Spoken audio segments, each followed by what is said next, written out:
Welcome to part 3 of preparing for the ACT 2021-2022 math section.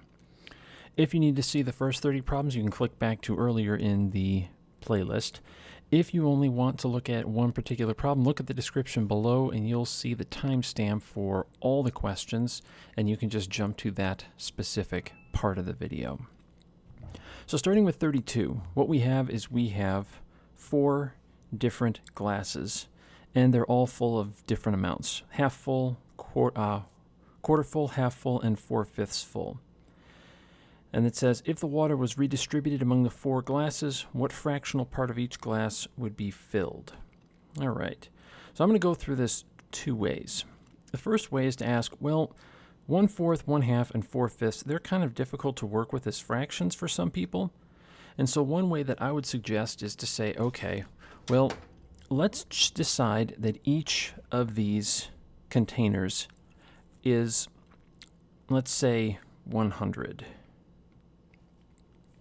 And you could say gallons if you want to, or if you're in another part of the world, you can use cubic meters. That's fine too. Now I chose 100 because it's divisible by 5, by 4, and by 2. So now the question is, okay, well, if 100 gallons is a full one of these, then how much is here? Well, 0. Now this one is 1/4 full, this is 1/2 full, and this is 4/5 full. So the question is, how much volume is in each of these? Well, 1/4 of 100 is 25, half of 100 is 50, and 4/5 of 100 is 80. Now the idea is, well, if we mixed them all together and then divvied it out equally, what would that be? Well, it would be, we'd add up the volumes, and then we'd average them, because we'd split it 4 different ways. So if we took 25 plus 50 plus 80, and then divided by 4, let's see, we get 155 over 4. Now, unfortunately, that does not simplify all that much. But that's how many gallons would be in each of these. But we have to remember, what did we say? We said that each of these was 100 gallons. So we're asking, what is the proportion? So that would be 155 over 4, and all of that over 100. So that'd be 155 over 400. Well, this, we can definitely take something out. I can definitely take a 5 out of both of those. And when we do, take a 5 out of here and be left with 80. And if I take a 5 out of here, I'm left with 31. So we get 31 divided by 80. Now this is one method to do it, is to assign a certain volume for each problem. And 100 was a nice round number, and it worked out that it was divisible by 2, by 4, and by 5. But what if you didn't want to do it that way? Well, the other way to think about it is like this. And that is, well, each of these represents a portion. This is 0, this is 1/4, this is 1/2, and this is 4/5. Well, if we average these, that should give us our answer, because that would be the average portion. Now, in order to add those fractions on the top, we have to have a common denominator. So the common denominator is going to be 20. So let's see, that's 5 over 20, 10 over 20, and 16 over 20. So when we combine 5, 10, and 16, we get 31 over 20 all over 4. And that's the same as 31 over 20 times 1/4. And when we do that, we also get 31 over 80. Number 33. Aurelio is purchasing carpeting tiles to cover an area of his living room that is 8 1/3 feet wide by 10 feet long. Each carpet tile is a square 20 inches wide by 20 inches long. What's the minimum number of carpet tiles he must purchase? A lot of people have a hard time with this, partially because it involves converting units. So let's see, we've got 10 feet this way, and we've got 8 1/3 feet this way. And one thing I will tell students is convert these into inches, because each little carpet tile is 20 inches by 20 inches. And for some people, it's hard to make that comparison unless you're using the same unit. So 10 feet into inches is 120 inches, because I multiplied that by 12. Well, I need to do the same for 8 1/3. If I take 8 1/3 times 12, I get 100 inches. So now the question is, okay, each of these squares is 20 inches wide. So how many increments of 20 are there? Well, there's 6 of them this way. There's 6 squares this way, and then 1. There are 5 squares going up and down this way. So if I divide this up,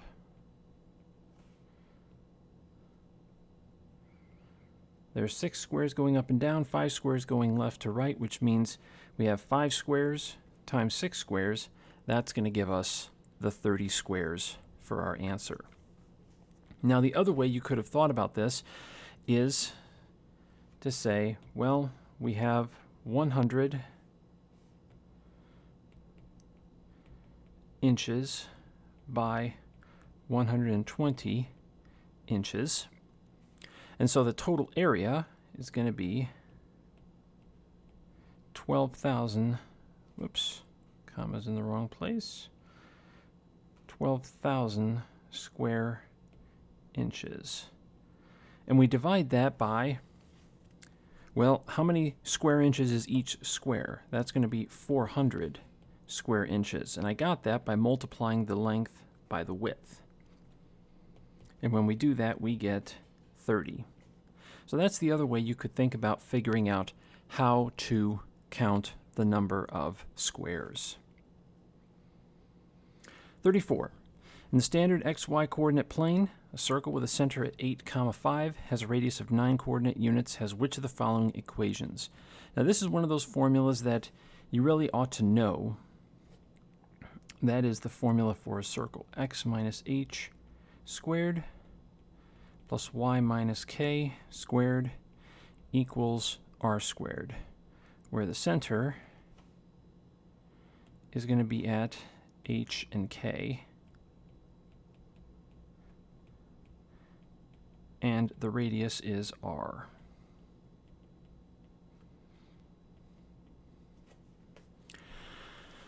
So we know that the radius is 9, but in the formula it has to be 9 squared. So that means we know G and J don't work. Now, we know that 8 has to go right here, in for H. And then we have 5. That has to go in for K. So we should have X minus 8 quantity squared plus y minus k, whoops, no, we know what k is, y minus 5 quantity squared equals 81. A lot of people miss this because they think it has to be adding because 8 and 5 are being added. But no, in the formula, whatever the number is for h and for k, they are being subtracted. So therefore, that's why the answer is letter F. So with 35 through 38, this is the first of these problems that carry over to several problems at once. So I'm going to have to be scrolling up and down a little bit from question to question. So it says most humans carry the gene YQ77. The YQ test determines with 100% accuracy whether a human carries this. Now, do we have to know what this stands for? No, we don't. We do not have to know what this stands for. All we know is that this is a gene that we have, and we have a test as to whether humans have it or not. Plain and simple. Now, Sam designed a less expensive test for this called the SAM77 test. It produces some incorrect results. So here we have the positive and negative test results and the positive negative SAM 77. So this right here, these results here are perfectly accurate. These are less accurate.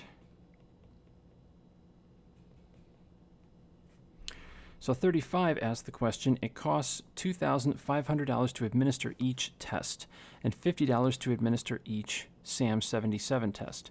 So what is the total cost to administer both tests to all volunteers? Okay, key phrase, all the volunteers.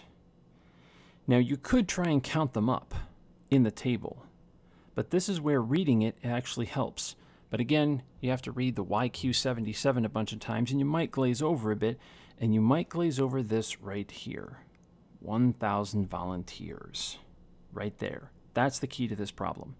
Because you know that it costs, that if there are 1,000 volunteers, you know that, well, you're going to have to pay 2,500 1,000 times, and you're going to have to pay 50 1,000 times. Now for each volunteer, you're going to have to pay 2,500 plus 50. So you have $2,550 per volunteer. But then we multiply that by 1,000 volunteers. So what does that mean? Well, we're just going to add 3 zeros onto the end of this. And so that is why for letter E, our answer, for 35, our answer is letter E. For 36, what percent of the volunteers actually carry YQ77? So what we have to do is we have to count how many actually do. Now remember, this test is accurate. So this is an accurate result, 590 and 25. So 590 plus 25 equals 615. But we have to divide that by the total, which again we know is 1,000. And when we do, we get 0.615. So that's the portion. But when we write it as a percent, what do? We take that decimal and move it 2 places over. So we get 61.5%. Number 37, for how many volunteers did the SAM 77 give an incorrect result? Remember how we said up here that the YQ77, that this is accurate, and that this test over here is less accurate. So we want to know how many wrong results. So if someone is in this column, in the left-hand column right here, they have it. So the SAM test is wrong for these people here and for these people here. Because for these people right here, they have it, but the SAM test says they don't. Over here, they don't, but the SAM test says they do. So there are 35 people. So that's 25 plus 10. Number 38. One of the volunteers whose SAM test was positive will be chosen at random. To the nearest 0.001, what's the probability that the chosen volunteer does not possess this gene? So, volunteers whose SAM test result was positive. So we're only looking at this row right here. That's what we're looking at. So how many do we have in total? In total, there are 600. Now we're asking for the probability of, well, what does it go down to say? What's the probability the chosen person does not possess it? So that means that's going to be 10. Those 10 people out of a total of 600. So we have 10 divided by 600. Now you can cancel a 0 and do 1 out of 60. And if you know that 1 out of 6 is 0.16 repeating, then you know that 1 over 60 is, well, 0.016 repeating. So that's why our answer is letter F. On to the next page. Here we have these two matrices. And so if you're not familiar with matrices, matrix multiplication can be confusing, and I would just say, just skip this problem. It's not worth your time, not worth your stress. Because this one problem is not going to be worth it for you. Your time is better spent elsewhere. But when we multiply matrices, what we do is we go across the row and we go down the column when we do that. What do I mean? So we take the first number here and multiply by this first number here. So that's -1 times -2. And then what we do is then we multiply the second number here in the row by the second number in the column. So 0 times -1. So we have 2 plus 0, and that leaves us with 2. So that's why our answer is letter D. Number 40. The question is, regardless of how the graph is oriented in the standard xy coordinate plane, no graph in which of the following categories has a vertical line of symmetry. So if we draw a line, will it ever have a vertical line of symmetry? Well, if I draw a line like this, that's not going to have one because that doesn't have the same vertical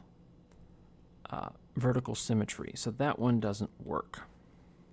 But if I draw a line like this, that does, because that's a perfect mirror image of itself across that line. So a line, no, that works. What about a square? Well, if I draw a square right through the middle, that has a perfect vertical line of symmetry.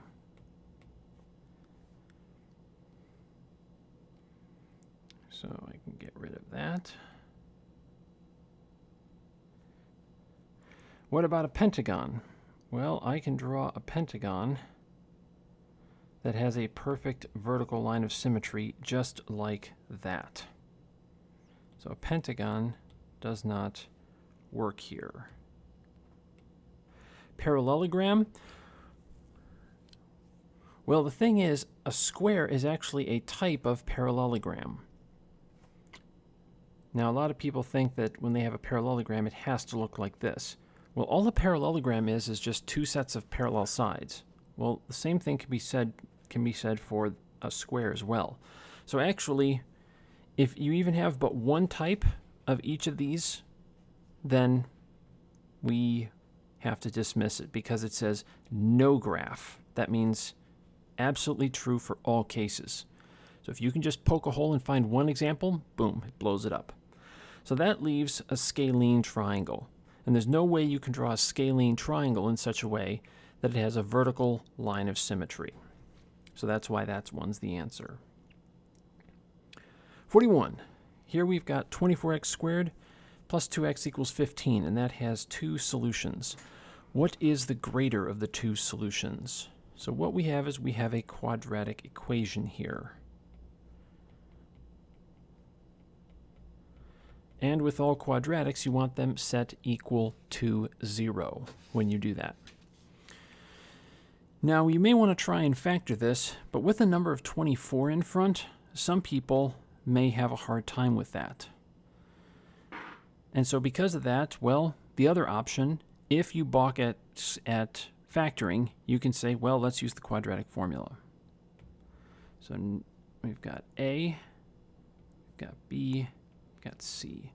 So let's see, negative B plus or minus the square root of B squared minus 4AC all over 2A.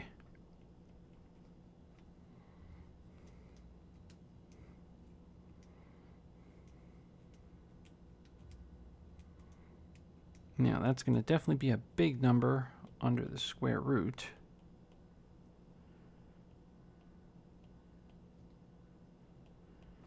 (1,444), And when we take the square root of that, we get negative 2 plus or minus 38 over 48. Now it says that we want the greater of the two. Now here we're adding or subtracting. So what we really want is we want negative 2 plus 38 over 48. That gives us 36 over 48, and we can take out a 12 from both of those, leaving 3/4. So that's why the answer to this one is letter A. 42. If you haven't taken pre-calculus, skip this one because you haven't seen this trig identity. Don't beat yourself up about it. Not worth knowing. But this one, if you have taken pre-calculus, and especially trigonometry, you may have seen the sine and cosine sum difference identities. And here they're showing up on the ACT. It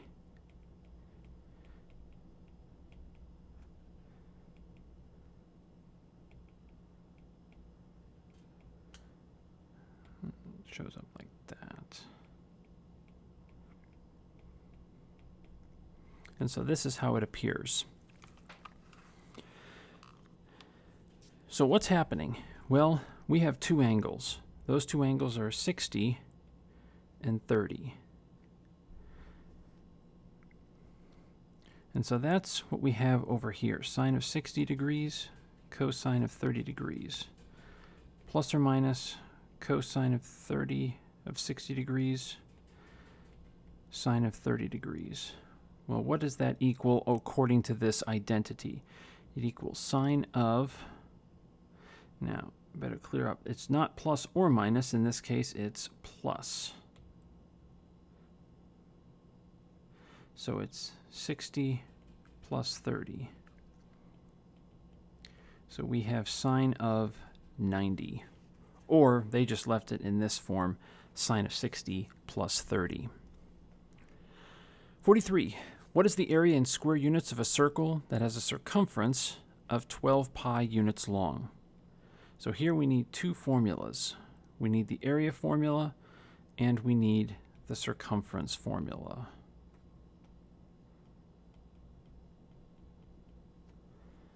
So since we're given circumference, we plug 12 pi over here into this formula, and we can solve for r. And by dividing by 2 pi on both sides, we get 6 equal to r. So now, up here, area equals pi times 6 squared, and that gives us 36 pi units. So our answer is letter D.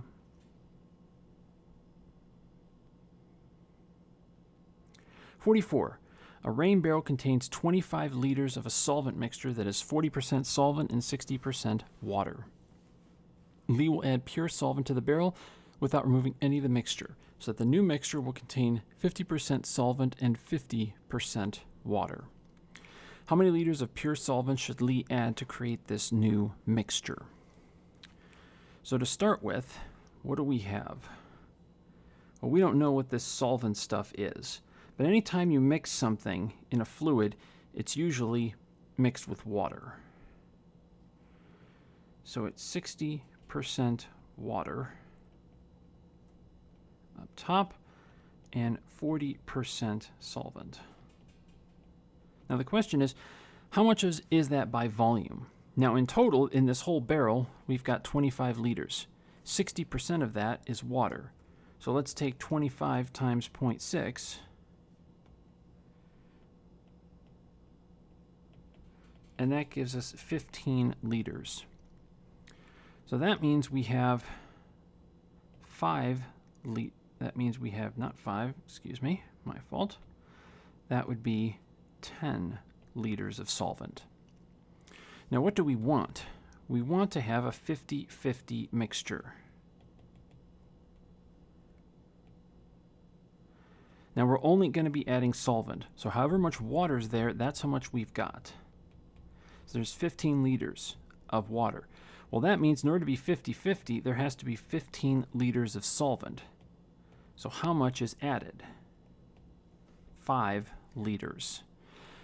And it's pure, so we're not adding any more water in, we're just adding 5 liters of pure solvent, so that's why the answer is letter G. 45. We want to add these two fractions, but in order to add two fractions, you always have to have a common denominator. So we're going to multiply by x minus y over x minus y on the first fraction. And then on the second fraction, we're going to multiply x plus y over x plus y. So on the top here in this first fraction, I've got x squared minus xy all over x squared minus y squared. And then we've got xy plus y squared over x squared minus y squared. Now we've got the same denominator, so now we can combine this quantity and this quantity, and we notice x and xy cancels out. So what we are left with is we're left with x squared plus y squared all over x squared minus y squared. 46. Mary James and Carlos sold 1/4 page advertisements for the school yearbook. Mary sold twice as many as Carlos, and James sold twice as many as Mary did. What fraction did Carlos sell? Now in this problem, the fact that they're quarter-page advertisements doesn't matter. I'll just leave that. So the size doesn't matter.